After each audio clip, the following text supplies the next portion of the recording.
generate an altruistic motivation for the meditation.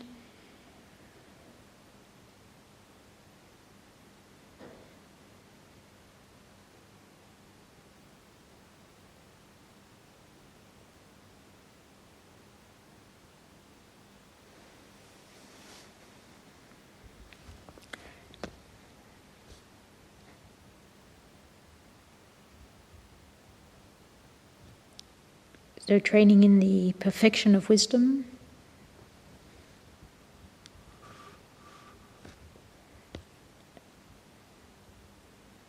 the first 5 of the 6 perfections cannot lead to enlightenment no matter how much they are developed. None of them are the direct antidote to self-grasping, the root of samsara.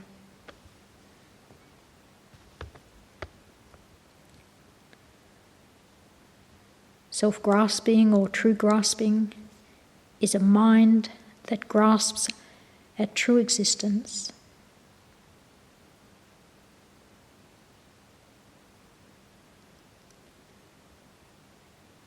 Things appear to us to truly exist.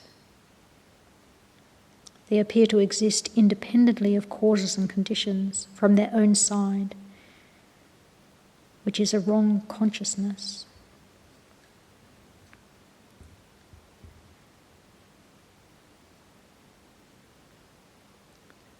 That wrong consciousness of true grasping needs a particular wisdom as the direct antidote. A wisdom that realizes the emptiness of true existence.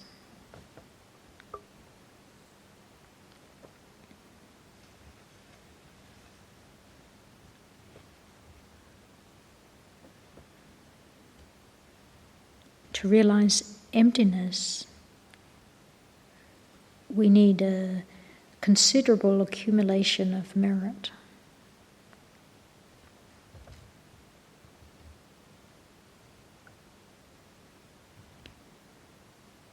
How do we accumulate that? It's by the other perfections.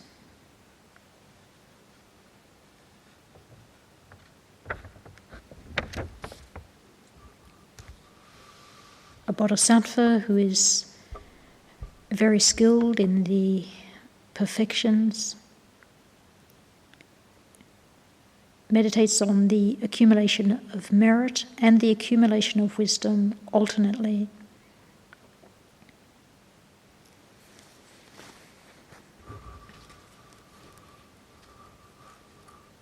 They need to do this in the same way as a bird when they need to fly to a distant destination, needs 2 wings to be able to get there. The bodhisattva needs both method and wisdom to be able to reach the goal of full awakening.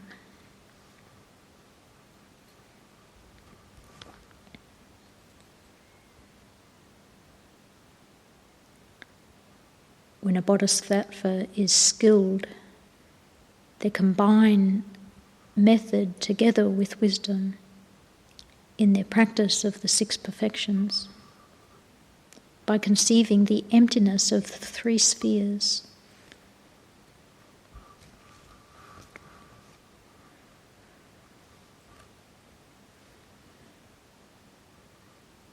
The 3 spheres refer to the object, the deed, and the doer.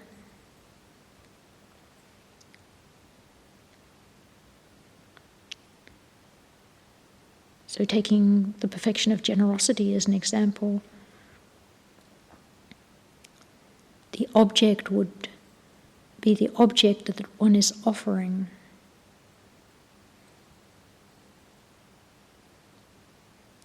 The deed would be the generosity, the mind of generosity. And the doer is the practitioner, the person who's engaging in generosity.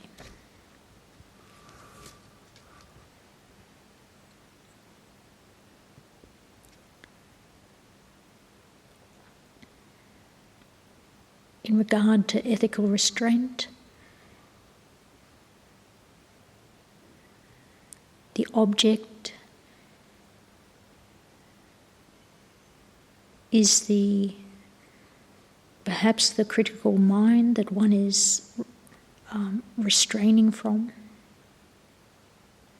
That critical thought appears to truly exist. So it's remembered to be empty.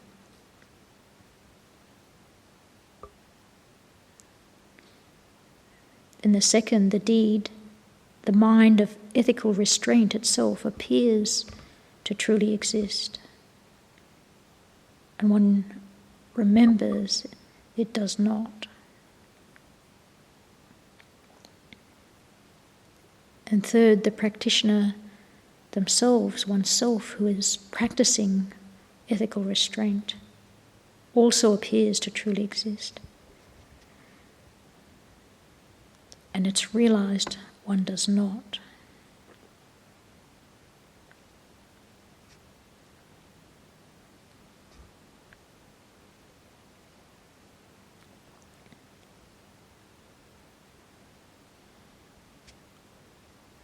The same with joyous effort. The object would be delighting in the virtue of restraint, for example. It does not inherently exist. The subjective mind of joyous effort does not inherently exist.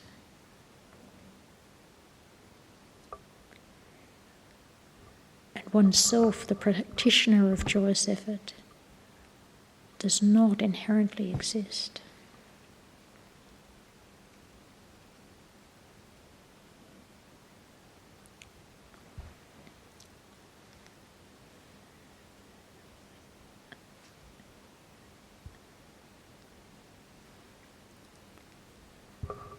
This is the practice of a skilled bodhisattva.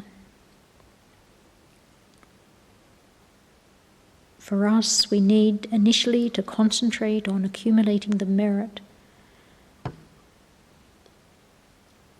practicing those perfections as well as loving kindness and compassion, bodhicitta, cherishing others. Then our reflection on reality will be successful.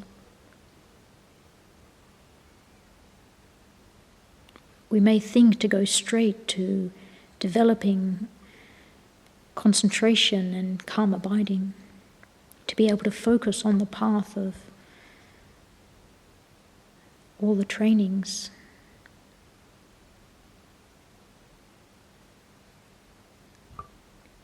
But there are no examples of bodhisattvas who train like that.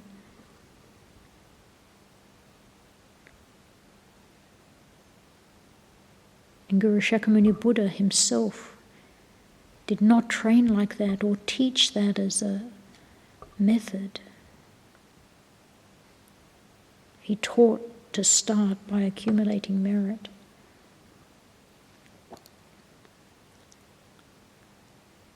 And then much later to develop calm abiding. Because ethical restraint is the foundation for developing calm abiding.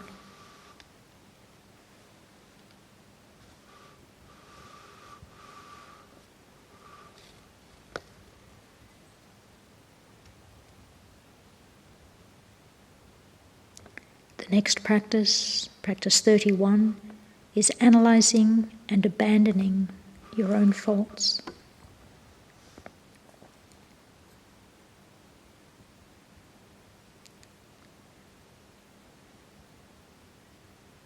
The starting point for our own Mahayana aims is to identify our own faults.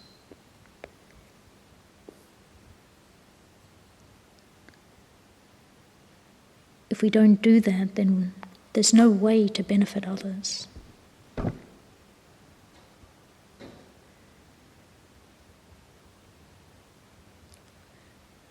We need to examine our own state of mind, to really examine our own motivation. Are we influenced by self-cherishing or cherishing others?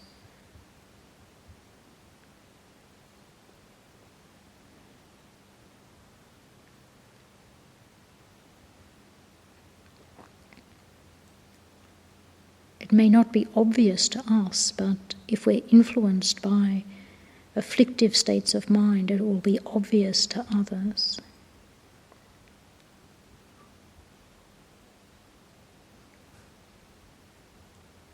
Bodhisattvas are always aware of their own mental processes. They guard their minds carefully against pride or arrogance, self-cherishing or true grasping. We need to do the same.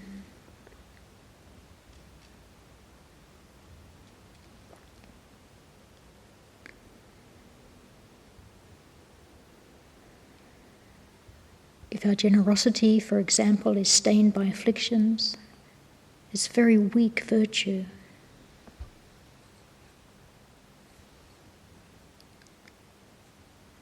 And if we give with pride or anger,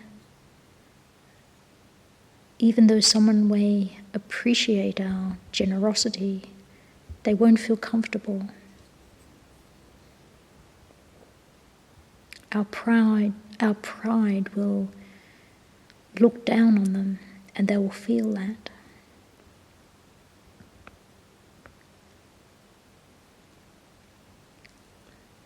So we need to take great care of our own mind. And also watch our speech and our physical actions.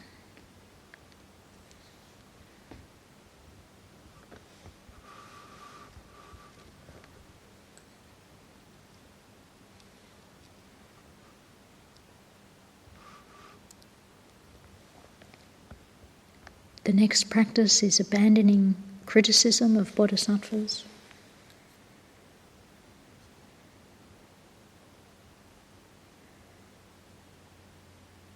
We can't tell who is a bodhisattva or not, but we need to watch our mind to ensure that there are no afflictions controlling our actions.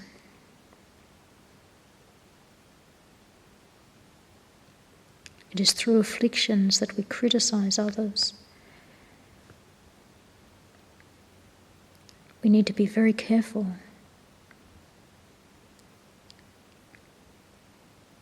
If we criticize others, that person may be a bodhisattva.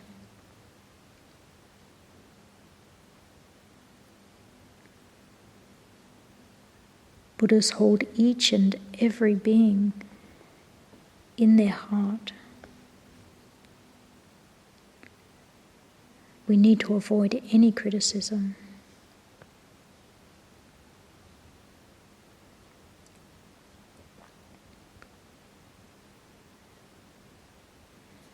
It's wise to not attach any importance to the flaws of others.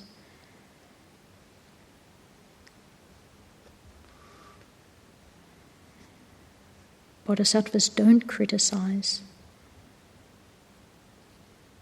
because of their trainings in loving kindness and compassion, even though they notice the actions of others.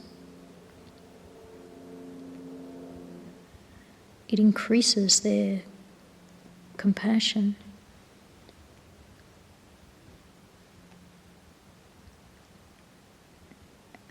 And it induces a action in the bodhisattva to benefit that being, not to criticize them.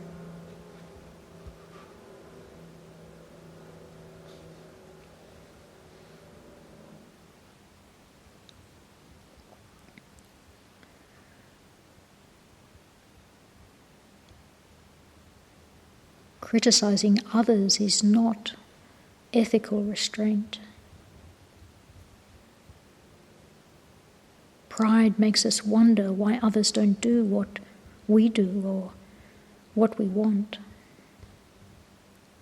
But it's not skillful. We can't judge another person's capacity or their motivation.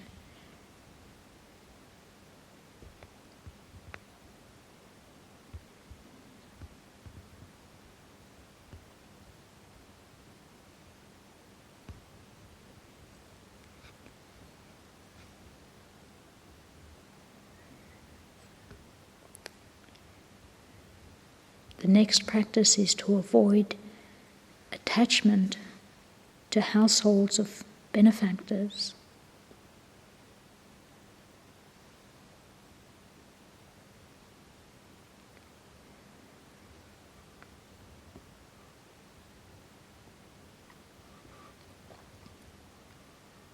When we're with a companion, there's a danger that we compete with them.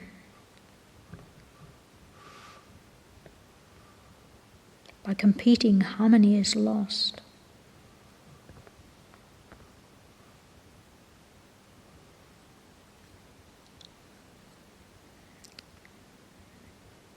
The afflictive minds are longing to be seen as best if we go to a benefactor's house.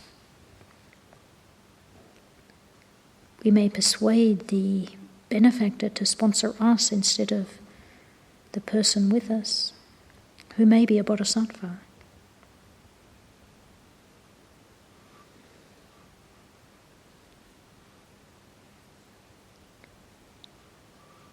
We may do pujas and practices, but we're hoping for a reward, for recognition.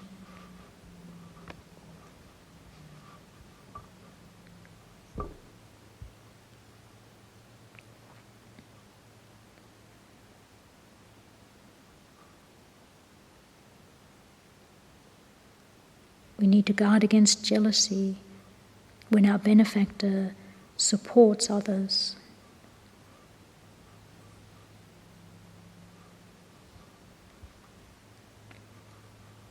That person may be impoverished and in real need, so we need to rejoice.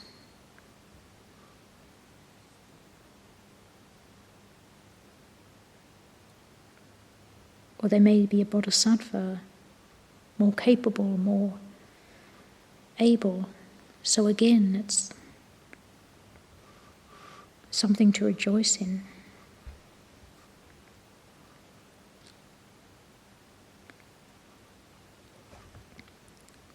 Bodhisattvas don't need material things. What they need is merit.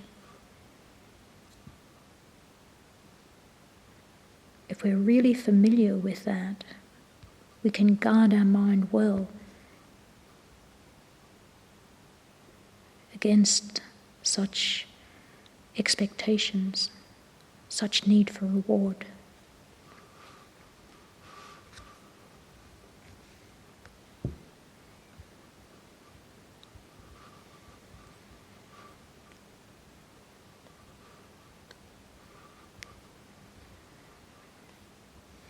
And we also need to refrain from harsh speech, which is the next practice of a bodhisattva.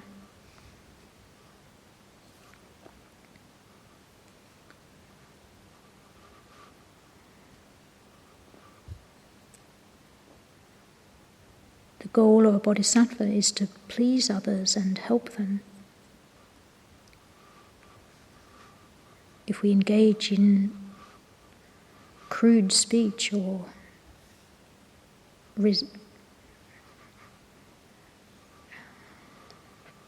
harsh speech, it hurts others.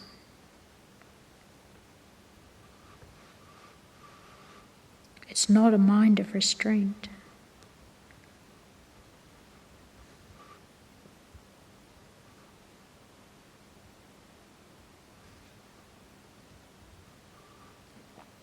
Our harmful words can cause negative minds to arise in those we engage with.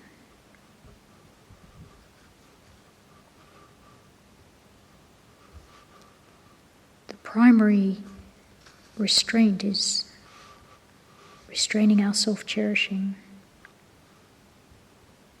So we should never be rude to others, but hold them close.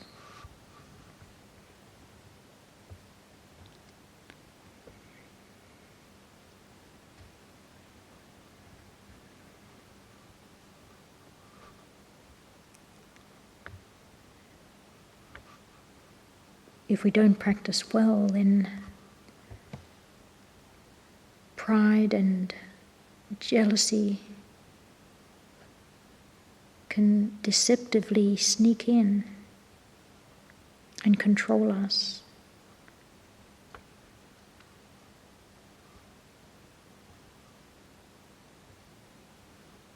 So it's very important to guard against subtle self-cherishing and these negative, afflictive minds.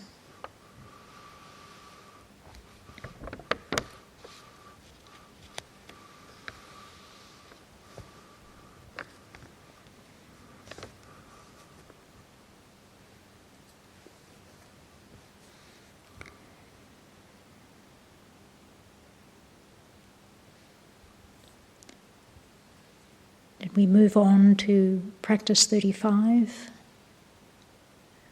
The manner in which to abandon afflictions.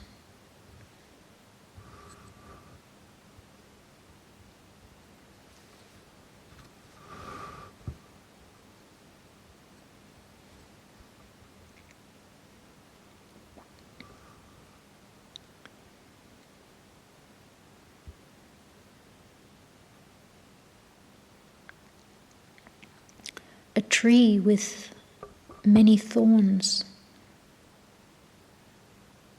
when it was just a sprout, could have been easily removed. If we let it grow into a large tree, then it's very difficult to remove. Our afflictions are just like this.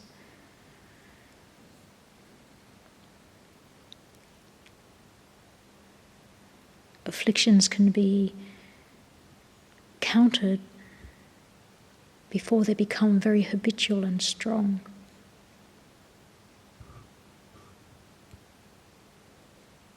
We need to remember that afflictions are never justified. They are not our friends. They don't help us attain what we want. If they're allowed to become dominant, it's extremely difficult to eliminate them.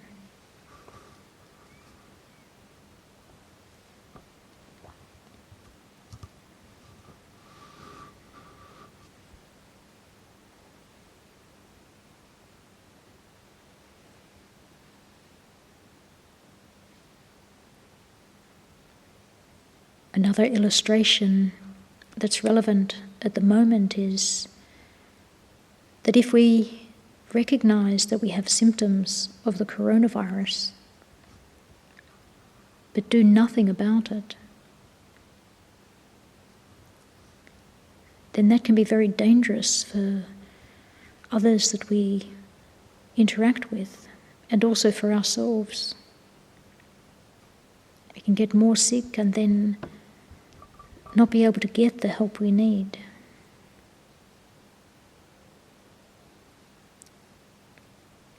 If we notice the symptoms and get tested straight away, then it's much better for others to not be contaminated, and gives a greater chance for us to also survive.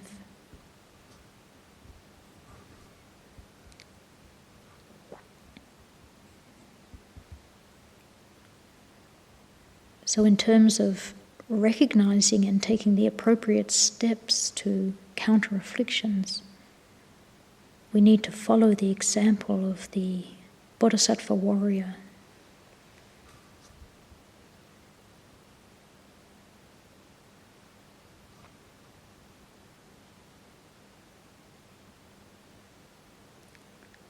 Bodhisattva warrior uses mindfulness and introspection.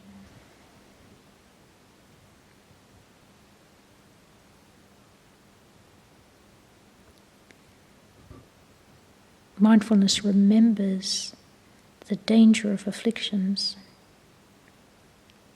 remembers that an antidote is needed and which particular antidote will be appropriate.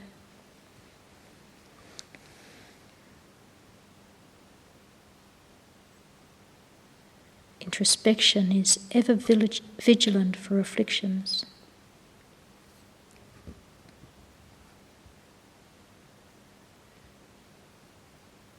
So we need to become skilled in recognizing even subtle afflictions and taking steps to counter them.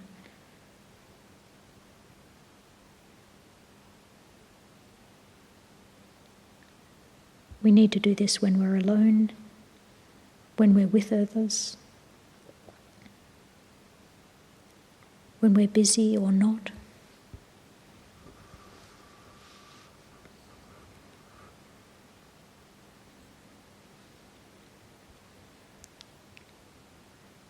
As beginners, the practice is very difficult.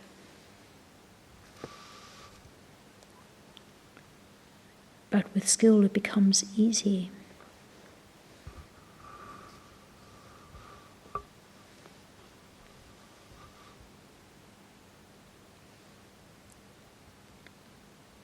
So first we meditate,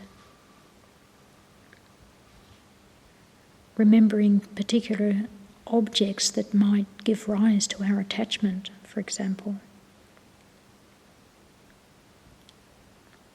What is it that we see or hear or taste that might be a problem today?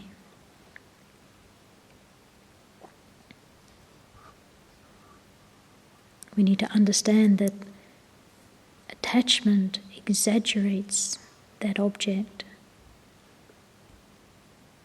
the qualities or the benefits of that object.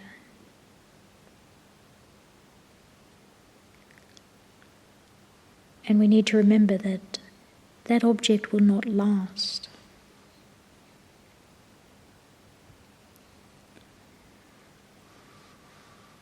For instance, we may feel really attracted to beautiful flowers in a lovely garden. So if we've meditated in this way, when we go to observe the beautiful flowers in a garden, we remember the danger of attachment, that the beauty is exaggerated and it's impermanent. So we're on guard and the attachment is weakened.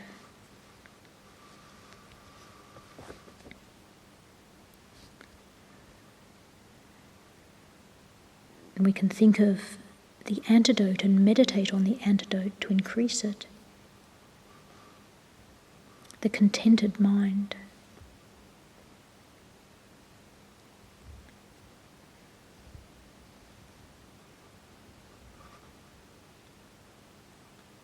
So with introspection we see that attachment has arisen.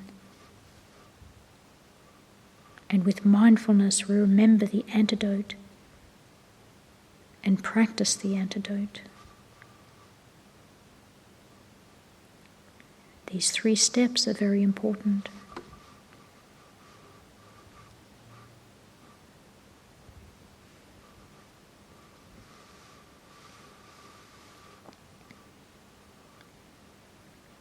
So this brings us to the significance of mindfulness and introspection.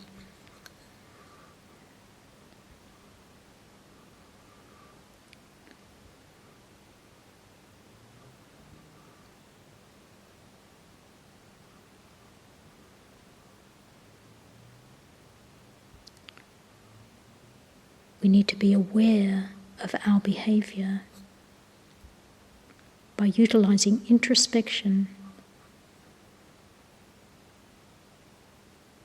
Whatever I'm engaged in and whomever I'm with.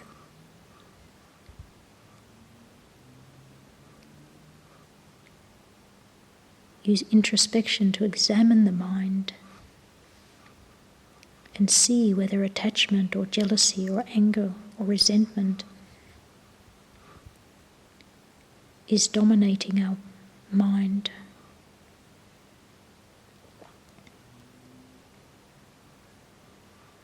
When we see some afflictive mind, then we utilize mindfulness to remind ourselves of the danger of that affliction, to remember it's never justified, and that now is the time to apply the antidote. So remembering the particular antidote that is relevant, and then apply it.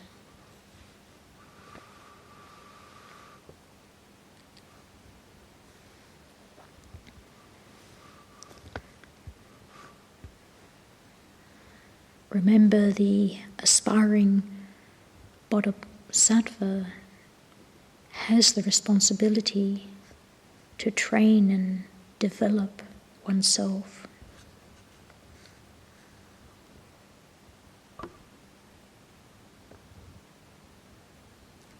How can we do that if we don't understand what afflictions are? Not only in a coarse way, but the subtle afflictions.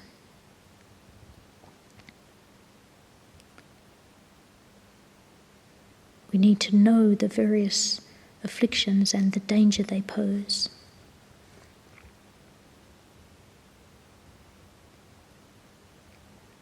And we need to know the antidotes, the variety of virtuous minds, and which specific one is an antidote for which specific affliction.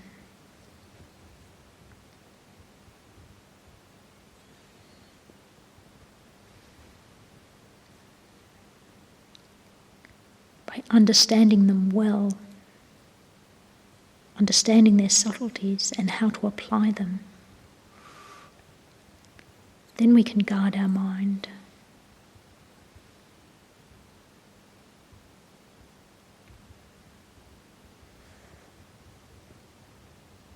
We're aspiring to become a Bodhisattva. So we need to understand the great danger of the self-cherishing mind and the value of cherishing others. That is paramount.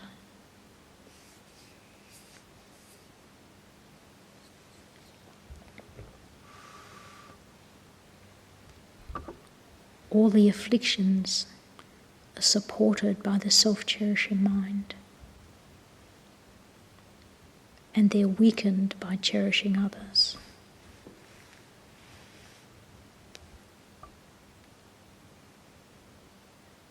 So meditate frequently and become familiar and trained in introspection and mindfulness.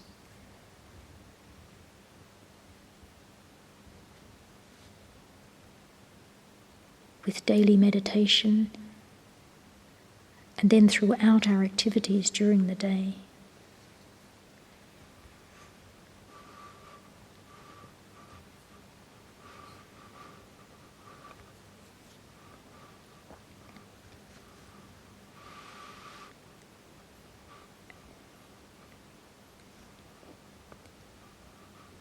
And then the final practice of a Bodhisattva is dedication of virtue to enlightenment.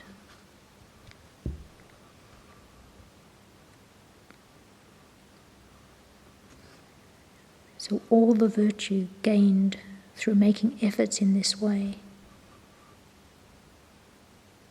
for the sake of eliminating the suffering of limitless sentient beings, and with wisdom completely purified of the three spheres,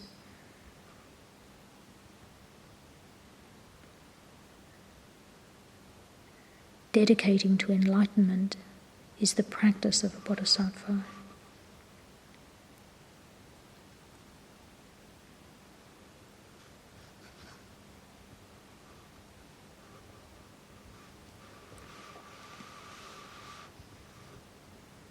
Whatever merit we accumulate depends on others, our teachers, other sentient beings.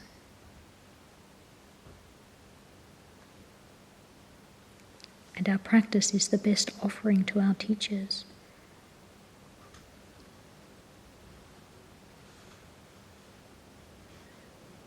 So dedicate all our virtue to enlightenment, to be able to be of perfect benefit to each and every living being without exception.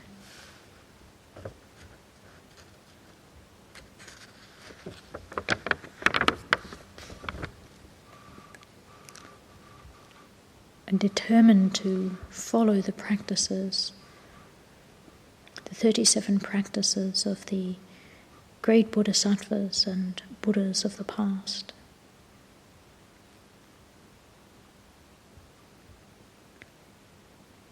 In order to be completely successful in each and every stage of the path to enlightenment.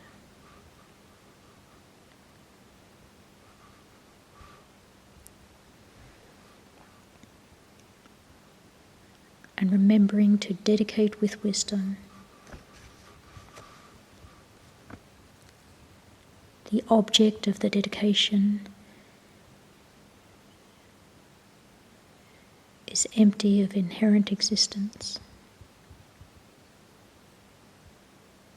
The virtue of the mind of virtue, dedicating, is empty of inherent existence.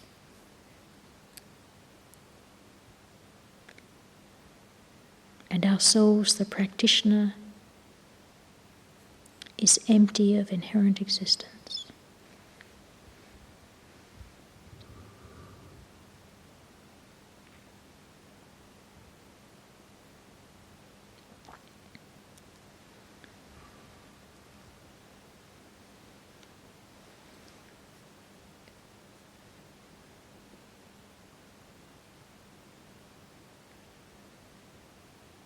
So to conclude, Janchu Semchu Rinpoche Make Panyam Ke Gushe Ke Panyam Pa Me Payam Gong Ne Gong Du Pel Ba Sho